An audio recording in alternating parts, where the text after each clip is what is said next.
Hi there, Chris here. So I wanted to do a follow-up on this new Hoshi Abloy pick.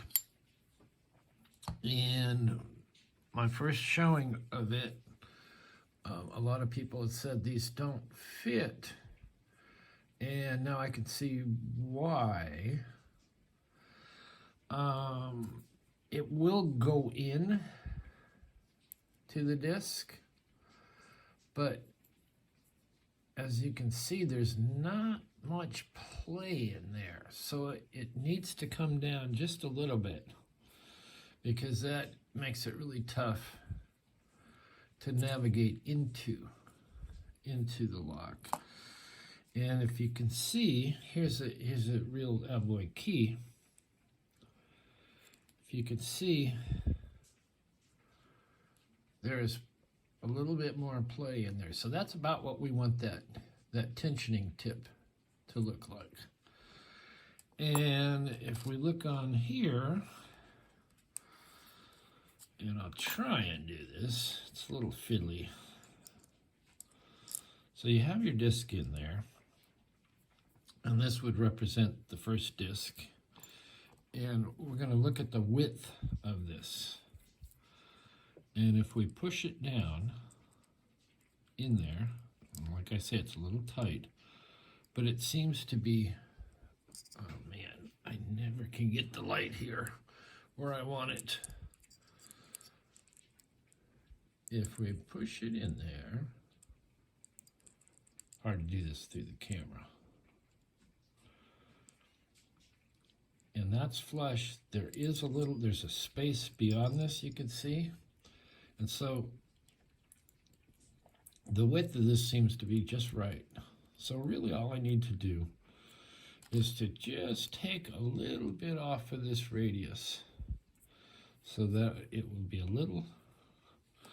have a little more play, just like a true key.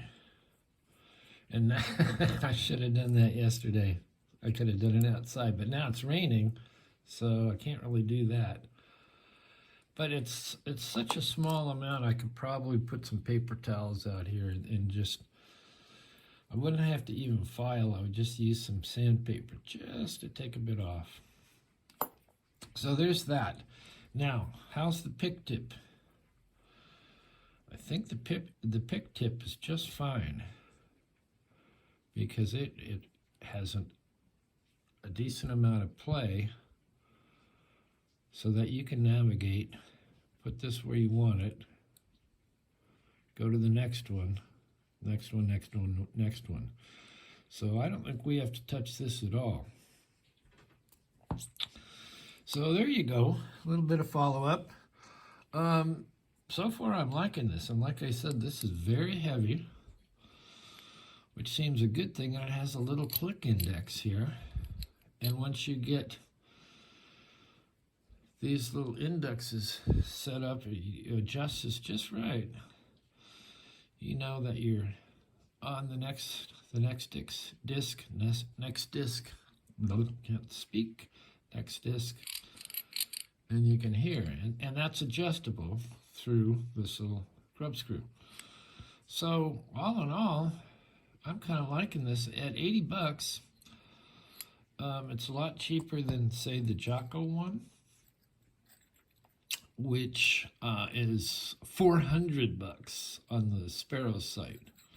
Now, the reason you haven't seen this, God, I hate saying this, but I broke the tip off. Now, it was absolutely no fault of this, the Jocko tool, none whatsoever.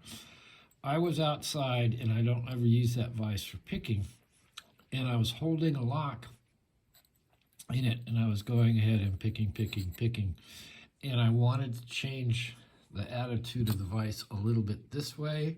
Well, I'm not used to using that vise. And what I did is I turned the wrong thing, and the whole damn lock fell out onto the ground with the pick tip in it, and it busted off the tip. So, fairly catastrophic. I then contacted Sparrows to say, can you get new pick tips? They said, let's look into it. And they got right back to me and said, look, here's the contact information for Jocko. Now, Jocko's they're in Finland. So I emailed him, told him the whole story, and said, yeah, I can fix you up with a tip. But the tip costs more, quite a bit more than this whole setup. But I was able to get a tip, and now this is back in play. Anyway, long story trying to pick Abloys. So there you go. I will be slimming this down so that it's easier. You see how tight that fits? It's tight. But once I take it down just a little bit, yeah, you can see kind of how hard it is. If it's cocked at all, it's not going to go through your lock. So there you go. Anyway, thanks for watching. We will see you next time.